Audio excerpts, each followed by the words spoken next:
Well, let's say that I don't think there's any doubt that my many years of political activism has contributed to my own appreciation for the complexities of our country, for its political, social, and economic system. My work outside the country with international institutions in both the private and public sector obviously gave me a chance to interact with other world leaders on matters relating to development, thereby broadening my own perspective as to how one approach the responses to evolving circumstances in a country's development agenda, being able to appreciate the experiences of others, the best practices, and the lessons that could be learned and that could be incorporated in our own development agenda. These have all helped me to be very clear in my focus as to what measures need to be taken to reconstruct our country, to revive the economy, and to set the nation on a course of national renewal. And I think, to a large measure, the success we've had comes from that. The major challenge we have faced and continue to face is the one that was the subject of this conference here in Oslo, and that has to do with youth unemployment. Because we have thousands and thousands of young people, many of whom were child soldiers, who've not had the opportunity of an education or skills training, find themselves today on the streets. You may say just one step about survival, just trying to make do. They're in the informal sector, they are peddlers. What do we do to absorb them? And even though we're opening the economy, we've got to make sure that they have the means to be able to be absorbed by the private sector. And that means giving them some skills. And there is a lag between the time that you get the economy going and you have them with the proper skills. So that remains our challenge, which we're trying to address. And we're glad that today the IMF and the ILO are now talking about job-creating growth, because those are the twin challenges: how you promote growth, but at the same time expand job opportunities.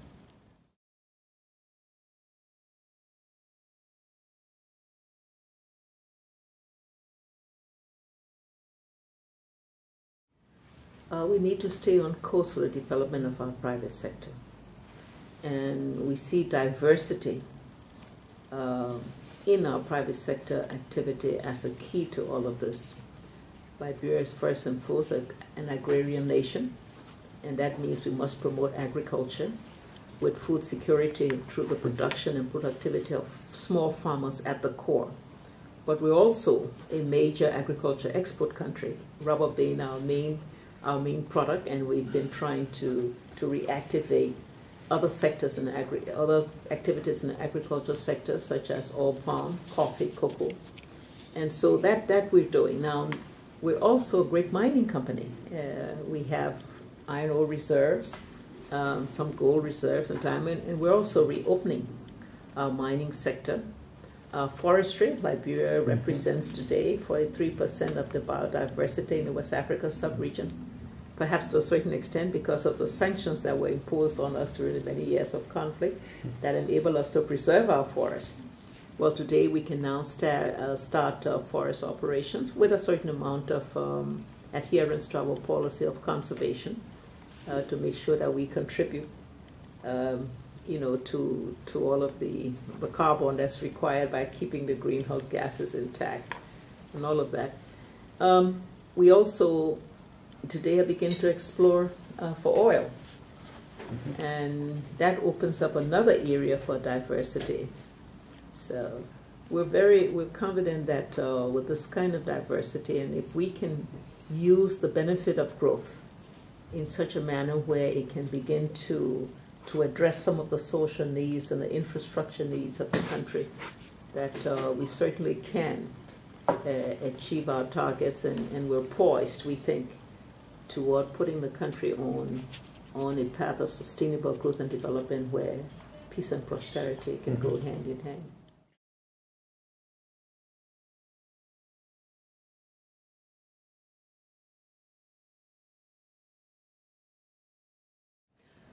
You know, we're very confident, and we're very optimistic that we can achieve it. The architect of that particular agenda is our Minister of Planning and Economic Affairs. We believe that with the vast natural resources that our country has and the relatively small population of 3.5 million, that if we use the natural resources properly and our allocation and use efficiency are what we are going to promote, that it's possible to achieve that. We will have to continue to monitor it. It is an ambitious target, but we think we can do it. We're going to be subjected to externalities, to regional dynamics and all of that, but again, we're confident that our whole West Africa region is moving in the same direction of the promotion of growth, of being able to have peace and stability. And so Liberia, we think, can do it, and we're going to do all that we can to make sure that that target is achieved.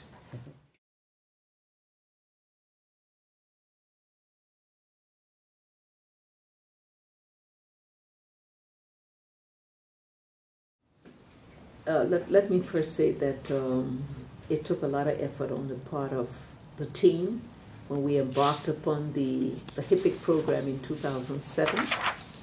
We had tremendous support from the IMF and the World Bank, the African Development Bank, as well as our bilateral partners led by the United States. So we were able in 2 years to carry out a very rigorous program of reform, economic and fiscal reform, and to put in place the measures for sound financial management. As a result, I think we in record time, we were able to reach not only the decision point after a year, but to reach the completion point. And in just a few days, September 17 to be exact, we will be in Paris for the final stage of the debt relief. That relief also included the settlement of our commercial debt. There was 1.5 billion commercial debt, which with the support of the World Bank, we were able to buy back at 3 cents on a dollar. That in itself was a major achievement. We still have 1 or 2 hedge funds that are out there, but we're coming close to a resolution of that small segment of the debt that's remaining. What will this mean? It'll mean that we will open up the fiscal space.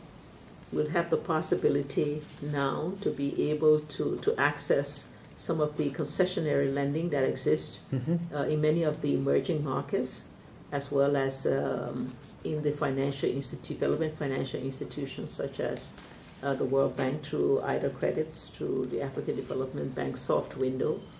And with that, then we can put much more resources into our development effort, and it's up to us to make sure that we put it in productive endeavor so that we do not get back into a debt situation. And in fact, we have some very, very stringent rules that we have to apply in managing our resources under the situation of transformation, where we'll only take on new debt that is highly concessionary or that represents, at least initially, not more than 3% of our GDP. So with that, we think we can move ahead, but still we'll have that little bit fiscal space whereby we can do a bit more in trying to particularly channel resources into infrastructure, because that has been one of the missing pieces to attract private capital and private investment.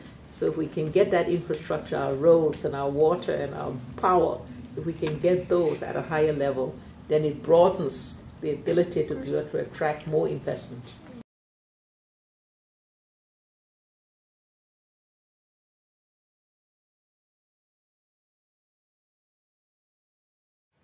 Our relationship is at an all-time high, excellent relationship at all levels in the U.S. We're very proud that the administration, we continue to get support from President Obama, as we did from President Bush before him.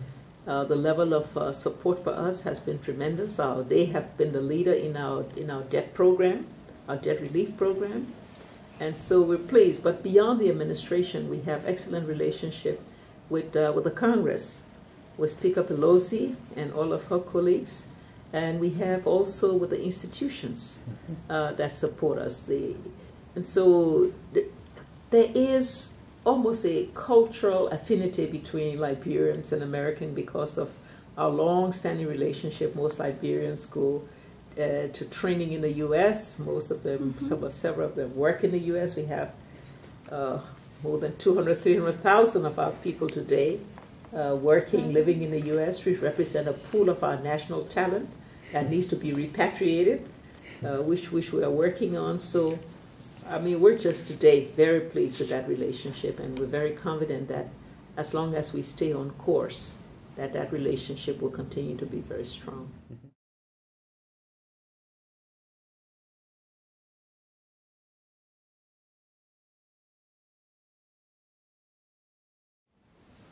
Foreign direct investment is the key as far as we're concerned, because we feel that the major propeller for our growth will be the private sector, that government intervention should be limited to those things which cannot be done by the private sector.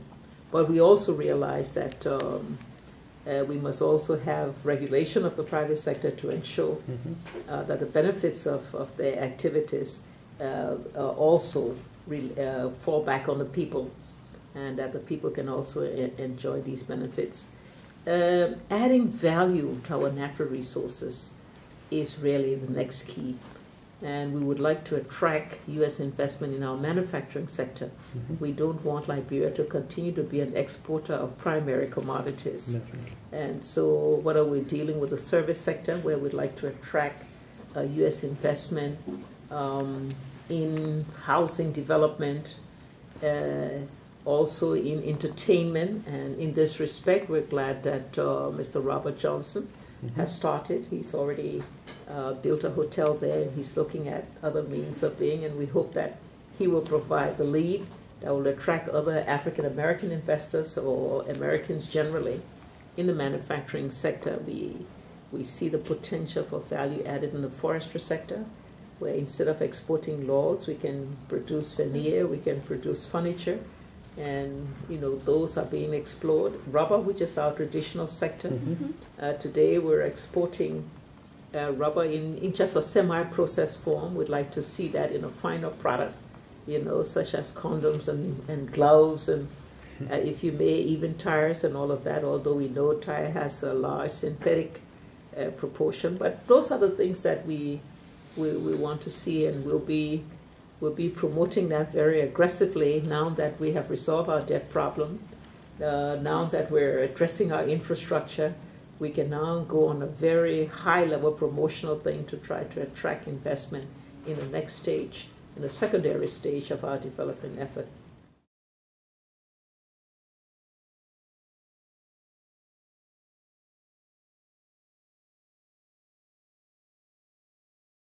No doubt. And I think we serve as a model for them, a role model, as an inspiration for them today.